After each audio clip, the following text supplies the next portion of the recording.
আসসালামু আলাইকুম প্রিয় দাখিল দশম শ্রেণীর শিক্ষার্থীরা। আজকের এই ভিডিওতে তোমাদেরকে তোমাদের ইমতিহান কোম্পানি তথ্য ও যোগাযোগ প্রযুক্তির প্রশ্নটি তোমাদেরকে দিয়ে দিব।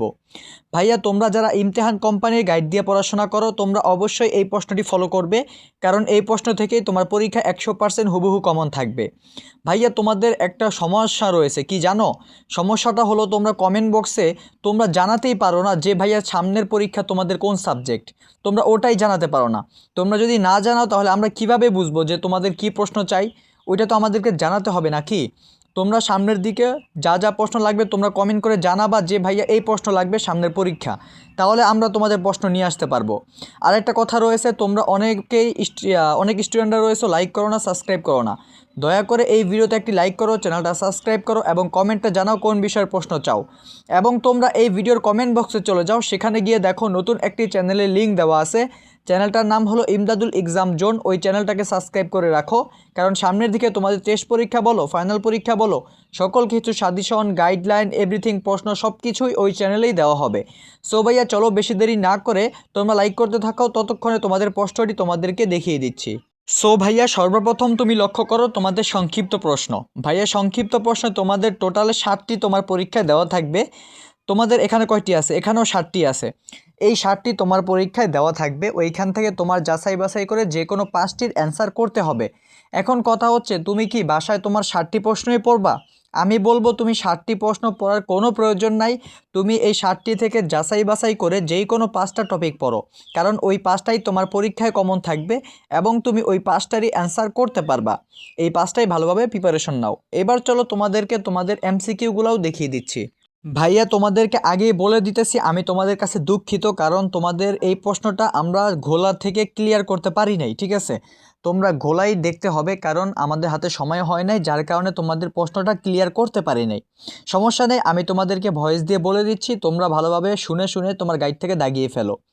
বহু নির্বাচনী 15টা থাকবে, 15টারই তোমার অ্যান্সার করতে হবে পরীক্ষায়।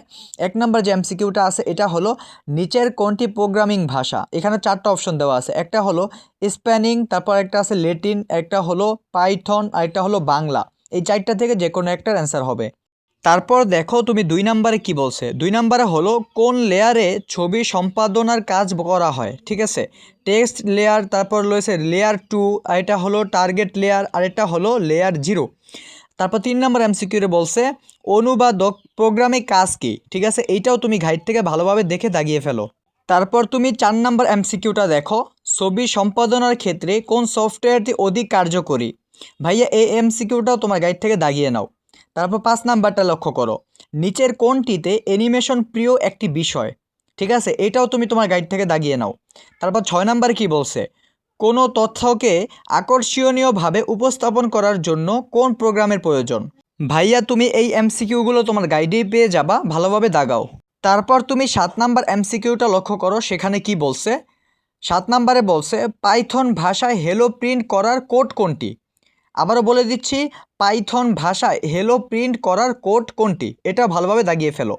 তারপর তুমি 8 নাম্বারটা লক্ষ্য করো, পাইথন ব্যাপকভাবে ব্যবহৃত হয়, ঠিক আছে? আবারও বলে দিচ্ছি, পাইথন ব্যাপকভাবে ব্যবহৃত হয়, এটাও গাইড থেকে দাগিয়ে ফেলো।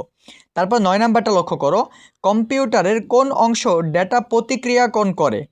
এখানে 4টা অপশন দেওয়া আছে, মেমোরি, মনিটর, তারপর প্রসেসর অথবা র্যাম। এই 4টা থেকে যে কোনো একটা তুমি গাইড থেকে দাগিয়ে নাও। তারপর 10 নাম্বারটা দেখো, পাওয়ার পয়েন্টের ফাইলকে কি বলে, ঠিক আছে? এটাও ভালোভাবে গাইড থেকে দাগাও। তারপর ভাইয়া 11 নাম্বার এমসিকিউটা লক্ষ্য করো, কি বলছে? ডাইরেক্ট সিলেকশন টুলকে কি হিসাবে অভিহিত করে? এটা ভালোভাবে গাইড থেকে দাগিয়ে নাও। তারপর দেখো 12 নাম্বার এমসিকিউতে কি বলছে? ভেরিয়েবল কি নামেও পরিচিত? এটা ভালোভাবে গাইড থেকে দাগিয়ে নাও। তারপর 13 নাম্বার কি বলছে? টাইপ কোস্টিং ফাংশন নয় কোনটি? এটাও গাইড থেকে দাগিয়ে নাও। তারপর দেখো নিচে একটা উদ্দীপক দেওয়া আছে। উদ্দীপকটা হলো, বার্ষিক সভায় অধ্যক্ষ মহোদয় উপস্থিত সকলের সামনে মাদ্রাসার সার্বিক কার্যক্রম মাল্টিমিডিয়ার মাধ্যমে উপস্থাপন করেন। 14 নম্বরে বলছে অধ্যক্ষ মহোদয় উপস্থাপনার জন্য কোন অপশন ব্যবহৃত করেছেন? এটাও গাইড থেকে ভালোভাবে দাগিয়ে নাও। তারপর সর্বশেষ এমসিকিউ দেখো 15 নাম্বার কি বলছে?